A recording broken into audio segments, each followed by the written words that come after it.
আসসালামু আলাইকুম ওয়া বাৰাকাতুহু।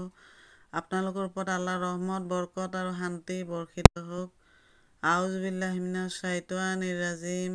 খেদা খোৱা শয়তানৰ ফুচলনিৰ পৰা আল্লাহ তুমি আমাক ৰক্ষা কৰা। পৰম কৰোণাময় বিস্মিল্লাহিৰ ৰাহমানিৰ ৰাহিম। পৰম কৰোণাময় পৰম দয়ালু আল্লাহ তাআলাৰ নামত আৰম্ভ কৰোঁ। আজি মই সূৰা আৰ-ৰহমানৰ 2 নম্বৰ ৰুকু পঢ়ি শুনাব খুজিছোঁ। আশা কৰোঁ আপোনালোকে শুনি অশেষ সৱাব অৰ্জিত কৰিব পাৰিব। ৰুকু 2, 26 নম্বৰ আয়াত। ভূপৃষ্ঠত যি আছে সকলো ধ্বংস হয়। 27 নম্বৰ আয়াত। ধ্বংস নহয় কেৱল তোমাৰ প্ৰভুৰ সত্তা, যিজন মহিমাময় মহানুভৱ।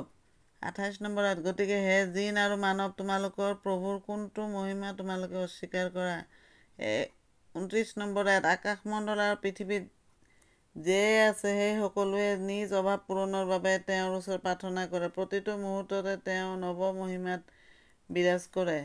30 নম্বৰ আয়াত। গতিকে হে জিন আৰু মানৱ, তোমালোকৰ প্ৰভুৰ কোনটো প্ৰশংসনীয় গুণ তোমালোকে অস্বীকাৰ কৰা।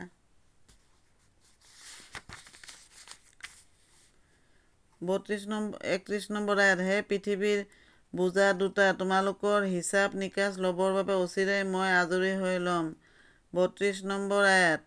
হে জিন আৰু মানৱ, তোমালোকৰ প্ৰভুৰ কোনটো অনুগ্ৰহ তোমালোকে অস্বীকাৰ কৰা। 33 নম্বৰ আয়াত। হে জিন আৰু মানৱৰ দল, তোমালোকে যদি আকাশমণ্ডল আৰু পৃথিৱীৰ চাৰিসীমা অতিক্ৰম কৰি পলাই যাব পাৰা, তেনেহ'লে পলাই চোৱাচোন। পলাই যাব নোৱাৰিবা, তাৰ বাবে অত্যন্ত শক্তি সামৰ্থ্যৰ প্ৰয়োজন। 34 নম্বৰ আয়াত। তেনেহ'লে তোমালোকে তোমালোকৰ প্ৰভুৰ কোনটো অনুগ্ৰহ অস্বীকাৰ কৰিবা। 35 নম্বৰ আয়াত। পলাবলৈ চেষ্টা কৰিলেই তোমালোকলৈ অগ্নিশিখা আৰু ধোঁৱা এৰি দিয়া হ'ব আৰু তোমালোকে তাৰ মোকাবিলা কৰিব নোৱাৰিবা। 36 নম্বৰ আয়াত। তেনেহ'লে তোমালোকে তোমালোকৰ প্ৰভুৰ কোনটো অনুগ্ৰহ অস্বীকাৰ কৰিবা। 37 নম্বৰ আয়াত। তেতিয়া কি অৱস্থা হ'ব যেতিয়া আকাশ ফাটি ছিটি যাব আৰু ৰঙা চামৰাৰ দৰে ৰক্তবৰ্ণ হ'ব। 38 নম্বৰ আয়াত। গতিকে হে জিন আৰু মানৱ, তোমালোকৰ প্ৰভুৰ কোনটো ক্ষমতা তোমালোকে অস্বীকাৰ কৰা। 39 নম্বৰ আয়াত। সেইদিনা কোনো মানুহ আৰু জিনক তাৰ অপৰাধ সম্পৰ্কে সোধাৰ প্ৰয়োজন নহ'ব। 40 নম্বৰ আয়াত। হে জিন আৰু মানৱ, তেতিয়া চাম তোমালোকৰ প্ৰভুৰ কোনটো অনুগ্ৰহ তোমালোকে অস্বীকাৰ কৰা। 41 নম্বৰ আয়াত।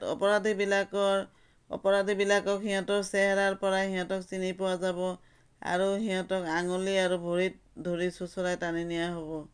42 নম্বৰ আয়াত। হে জিন আৰু মানৱ, তেতিয়া চাম তোমালোকৰ প্ৰভুৰ কোনটো অনুগ্ৰহ তোমালোকে অস্বীকাৰ কৰা। 43 নম্বৰ আয়াত। তেতিয়া কোৱা হ'ব, এয়াই জাহান্নাম, ইয়াকে অপৰাধী পাপীবিলাকে অবিশ্বাস কৰিছিল। 44 নম্বৰ আয়াত। এই জাহান্নাম আৰু টকবগাই উতলি থকা উত্তপ্ত পানীৰ মাজত সিহঁত লৰা-ঢপৰা কৰি থাকিব। 45 নম্বৰ আয়াত। গতিকে হে জিন আৰু মানৱ, তোমালোকৰ প্ৰভুৰ কোনটো শক্তি তোমালোকে অস্বীকাৰ কৰা। সমাপ্ত।